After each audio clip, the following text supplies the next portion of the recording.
So after we slept a little bit in one of the hotels in Eshel Valley, we woke up, we had this wonderful Israeli breakfast, which we were well known for that, and we are driving towards Tiberias. This is a very, very full and exciting day today, because today we're going to see all the places, or most of the places that Jesus performed most of his miracles. Here in the Sea of Galilee, as we know as Kinneret. This is Mount of Beatitudes. Isn't it? It's gorgeous. This is Mount of Beatitudes, around about in the sunset.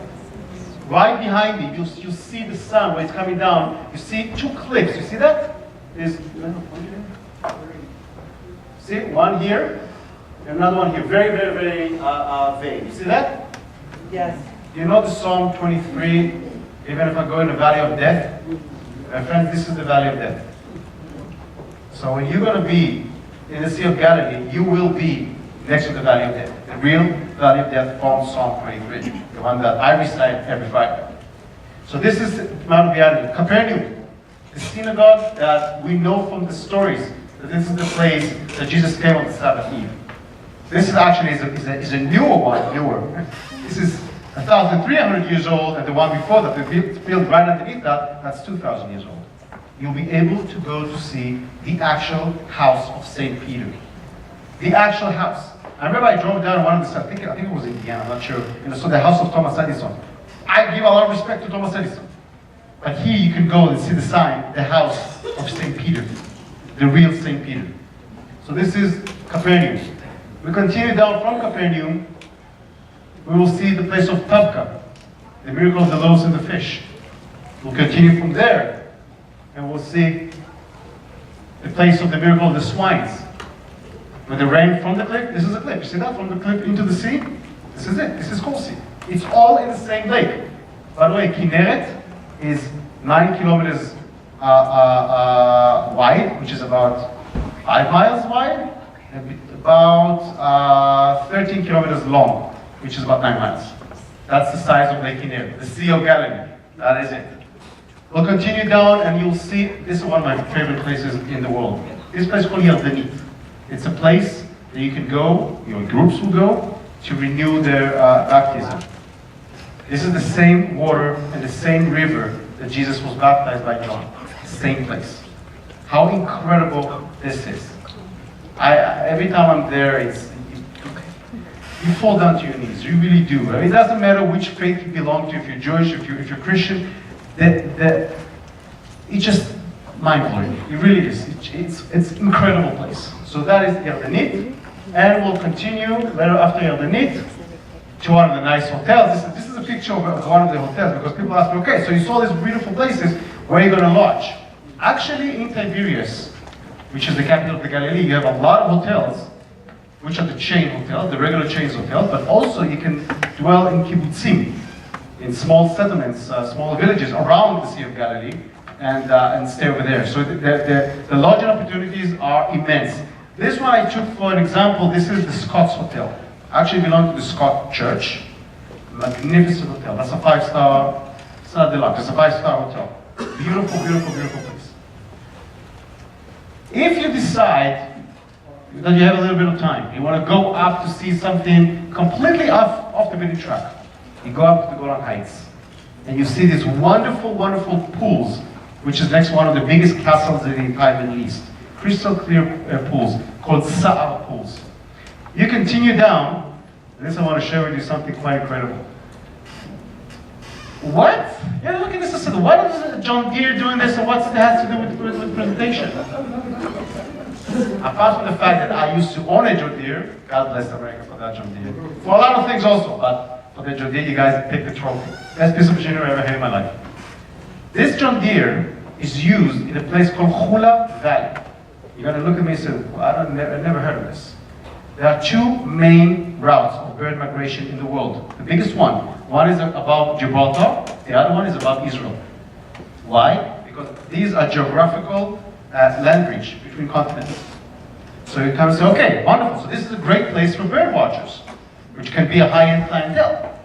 If you come either in the springtime or in the fall, you will see in a day 50,000 cranes or pelicans. Depends on the time that you're going to arrive. At night, you'll see swamp tigers.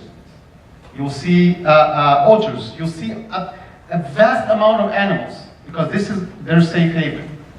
So you stop and say, okay, wonderful, what the John Deere has to do with this?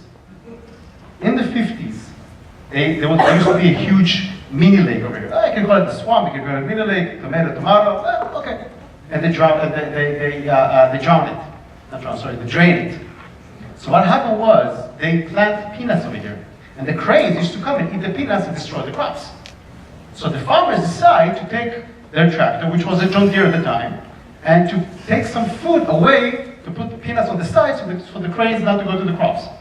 What happened is, the cranes and the pelican associate only a John Deere with food. I kid you not. If you're going to try to drive over there David Brown or Messi Ferguson, it's not going to work. They're going to fly off. It comes to a point that they have a different brand of tractors, but they painted the same colors over the John Deere. Now, what's incredible about this? They have special wagons. This I took that last fall when I was in Israel. 50,000 cranes. You can drive to a destination, to a distance like between me and the front rows right over here. Why? Because they have a special wagon which is attached to that John Deere, and the cranes don't fly off. So again, another destination, you said, really? Yes, really.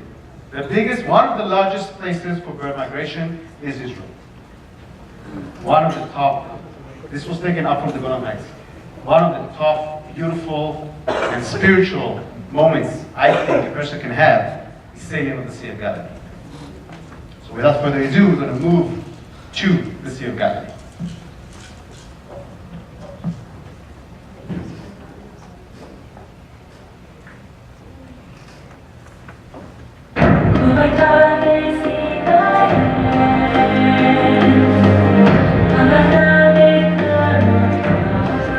Shalom. Welcome to The Bible Comes to Life. Join us as we explore the stories of the Bible and experience them where they actually happen in the land of Israel.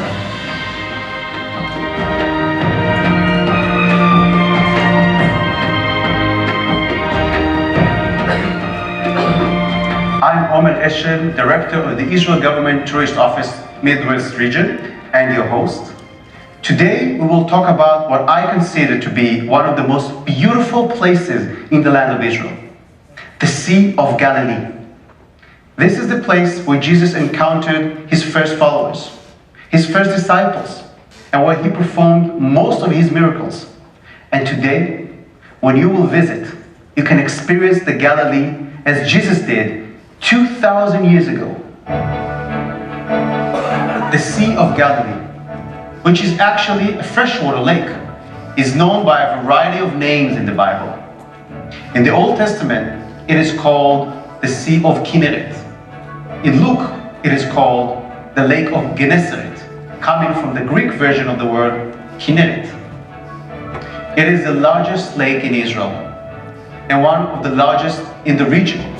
But it is a Middle Eastern version of a lake, meaning that it is a pretty small lake, around 5.5 miles wide and 9 miles long. But in the Middle East, this is one of the largest lakes. It is situated on the north side of Israel, bordered on the east by the Golan Heights, on the north by the Jordan River, on the west by the Galilee Hills, and on the south by the Jordan Valley. We read about Jesus' first encounter with his disciples in Matthew 4. And Jesus, walking by the Sea of Galilee, saw two brothers, Simon, called Peter, and Andrew his brother, casting a net into the sea, for they were fishermen. Then he said to them, "Follow me, and I will make you fishers of men." They immediately left their nets and followed him. Going on from there, he saw two other brothers, James, the son of Zebedee, and John, his brother, in the boat with Zebedee their father, mending their nets. And he called them, and immediately they left the boats and their father and followed him. The Sea of Galilee in the 1st century AD was a very interesting place. It was in the middle of two worlds, the Jewish world on the west side and the pagan world on the east side of the lake. Being one of the largest lakes in the area, it was surrounded by fishing communities. And fishing was the main industry of the area. So we can understand why Jesus came here to find fishers of men. Let us turn to Mark 4:35. That day, when evening came, he said to his disciples, "Let us go over to the other side, leaving the crowd behind." They took him along just as he was in the boat. There were also other boats with him. A furious storm came up, and the waves broke over the boat, so that it was nearly swamped. Jesus was in the stern, sleeping on a cushion. The disciples woke him up and said to him, "Teacher, don't you care if we drown?" He got up, rebuked the wind, and said to the waves, "Quiet, be still." Then the wind died down, and it was completely calm. Now the same route across the lake described in Mark 4 is an active travel route between Genosar on the west side of the lake and Ma'agan on the east side. Up to this day, boats cross on this route from one side to the other following the fish. And every day in the afternoon, the east side of the lake becomes very stormy because of the winds. So today, when you sail on this east side of the Galilee, you will see the same storm as described in Mark. The story comes to life before your very eyes, and you can imagine the boat carrying Jesus and his disciples sailing along the same type of storm that you are witnessing. Today, at Genosar, you can visit an extraordinary finding. In 1996, the Israel Antiquities Authority found a fishing boat dating back to the time of Jesus. It was found intact in the water, which itself is a miracle, since wood typically disintegrates very quickly in fresh water. Today, you can see that same boat that sailed on the lake during Jesus' life. And that maybe, just maybe, is the same boat that we read about in Mark. And finally, we read about Jesus preaching at the Galilee in Luke 5. One day, as Jesus was standing by the lake of Gennesaret, the people were crowding around him and listening to the word of God. He saw at the water's edge 2 boats, left there by the fishermen who were washing their nets. He got into one of the boats, the one belonging to Simon, and asked him to put out a little from the shore. Then he sat down and taught the people from the boat. When you go today to Genosar and stand at the Sea of Galilee, you see the shape of the bay itself, how the area cannot accommodate a lot of people, and why Jesus had to go on Simon's boat and sail a little bit into the lake in order to talk to the masses. The word Genosar is actually built from 2 Aramaic words, Ganei and Sar, meaning the garden of the ministry. This refers to the very fertile land in the area, but is also an analogy for Jesus' ministry and the way he cultivated disciples from the most fruitful part of the land, the Galilee. So today, when you visit Genosar and you see the bay, imagine yourself standing there among thousands of followers and hearing Jesus preach the word from that small boat. Only in Israel, when the Bible comes to life,